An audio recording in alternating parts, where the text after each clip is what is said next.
for the first move, and there I go for e4, opening up my queen.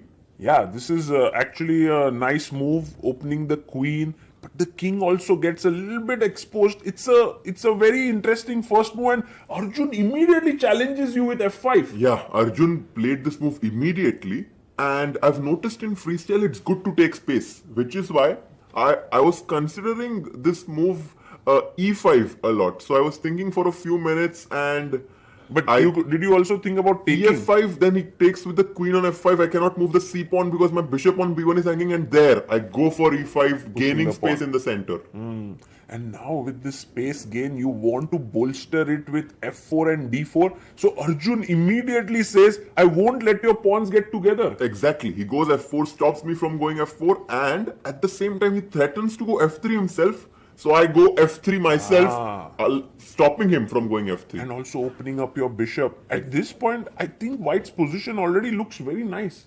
Yeah, I mean, now that, we have the engines with us, and I've analyzed this a bit more, it does look quite good for White. He goes knight cb6. I was very surprised by this. Yeah, what is happening here? But, I mean, this knight could have gone here. Exactly, and I really tried to understand, but he wanted to do long castle at some point, which is why he opened up that square for the king. And you just captured the space in the center. d4, yeah, supporting my e5 pawn. He goes c5, challenging my d4 pawn. I was very shocked by this move. I was really not expecting. You can see from my facial expression, I looked away and I'm like, what is happening? He really wants to go for a crazy fight right from the get-go?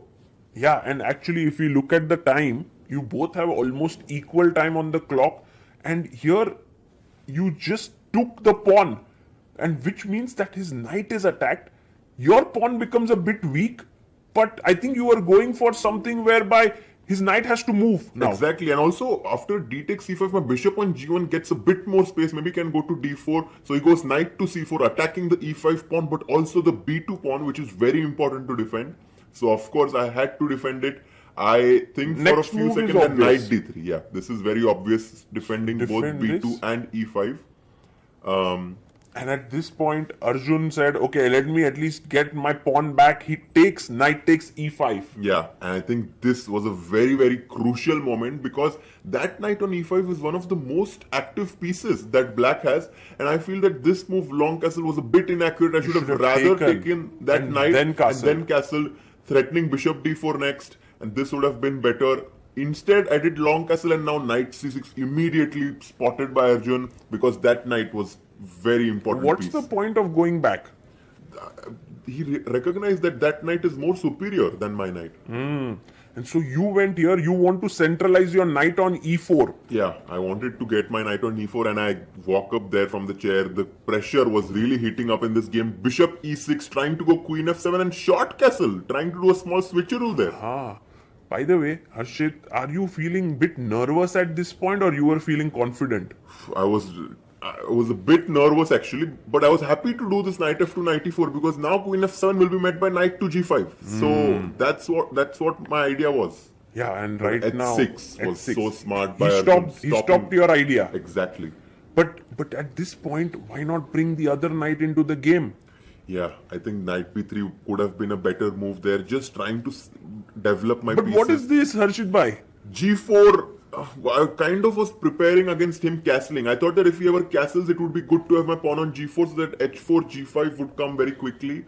But Arjun goes queen f7, hitting the pawn on a2. Were you worried about this pawn? For sure. I had to go knight b3. I had to defend that pawn, but also I developed my knight. So knight b3 was a very logical move there. At this point, you have 44 minutes on the clock, and Arjun has 1 hour. He brings his bishop into the center of the board. Is he eyeing your king's side here? I mean, king's position. For sure. And he was also trying to bring his knight from c7. I go knight d4, sacrificing a pawn on a2, but maybe a bit too hasty there. c3 was more solid and would have kept things under control. Yes, but right now, you know that Arjun is a big pawn grabber. And I think he was pretty sure that he would take it. Yeah, I was expecting him to take on a2, But what's your idea now? I thought that, if I exchange some pieces, his knight on 8 is very bad. His knight on 8 is passive. So I thought maybe the activity would give me some initiative. Knight takes c6 was my idea, and I was expecting b takes. You were expecting this, B takes. but Arjun shocked you here. He completely shocked me with the next move because I really did not expect him to capture with d takes c6 played by Arjun, allowing me to capture his rook on d8. But then he loses his castling right, doesn't he? Exactly, he loses his castling right, which is actually what will happen in the game. I have to take on d8. I have to try to get some compensation. I take on d8. King takes d8. Of course, the only move for Arjun there. Yes, he writes the move and takes on d8. And now, although I'm a pawn down, I do have some small compensation, because my knight on e4 is good, his knight on e8 is not developed, so I give a check on d3. You bring your queen in, you want to bring your bishop in, then the rook into the game, isn't it? Yeah, king c8 there, and of course I have to bring my rook from h1 in the game, so I go bishop to d4 exchanging. This is a great tactic that you set up, Harshit bhai, because bishop d4, I would be very scared of pin here. Yes, I prepared such a cool tactic, queen a3. I was actually hoping that this is what Arjun missed, but Arjun quickly played bishop c4 and destroyed my dream. And he attacks your queen, and you have to move your queen, and there's hardly any square, because if you go here, now rook Then the d8 pin would be is very nasty, strong. yeah. So queen c3 was played here, and you are attacking him, and he takes your bishop, queen takes. And in the resulting position, now you are a pawn down. Pawn down, but decent compensation, right? Because my pawn on c5 is actually quite strong. He goes rook d8, hitting my queen. Of course, I have to go somewhere, so I go to e5. The queen is the strongest when it's centralized. That's what I do in this position. I try to centralize my king. I go queen to e5. Nice move. And right now your queen is centralized, but what about your bishop? It's not into the game. Yeah, that bishop is really passive.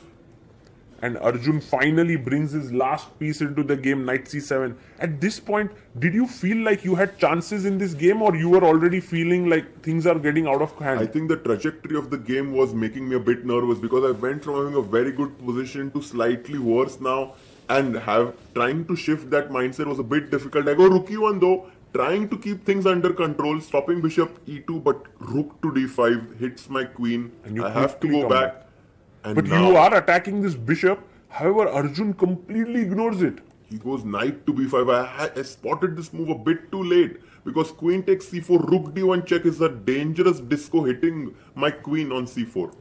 And now queen b4 was the best move perhaps, but you decided to go queen a5. Yeah, I went queen a5 because I was hoping that I would have some ideas connected with the mate on d8 or maybe perhaps the pawn on a7. But Arjun was clinical after this point. His calculation was sublime.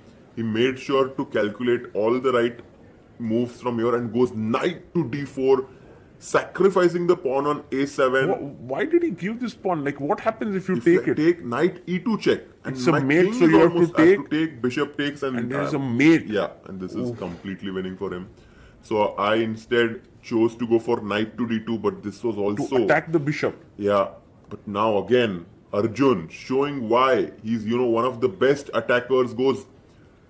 things for a bit here actually. He was thinking, and look at him, he's so calmly He's thinking. so focused. And he finds this amazing sequence here, which starts off with knight e2 check. He's thinking about it. Check. Yeah, he goes for it. And now you can move your king. And king d1, it for a second it feels like white is doing okay. For a second it feels like white is doing okay, hitting the knight on e2. But b6 is B6 a very strong takes- move. If you just go back after b6, queen takes a7 would have been met by rook takes d2. That would have been a really, really And tough then move. queen d5 mate. Yeah. But in the game, you took the knight, bishop takes, and you put your bishop pinning here. But he had rook takes d2 prepared. Oof, if bishop takes f7, rook d1 is checkmate, so I could not do that. I realize I'm having a tough position. I put my hand on the head. I take with the king on d2, and now Arjun quickly plays bishop to c4. But things are not so bad, are they? Because you go into a queen endgame where you are only one pawn down. But my king on d2 is very exposed. My pawn on f3 is weak. So bishop takes c4. He takes on c4 back with his queen. And at this point I realize that if I take the pawn on a7, Yeah. he has queen d4 check.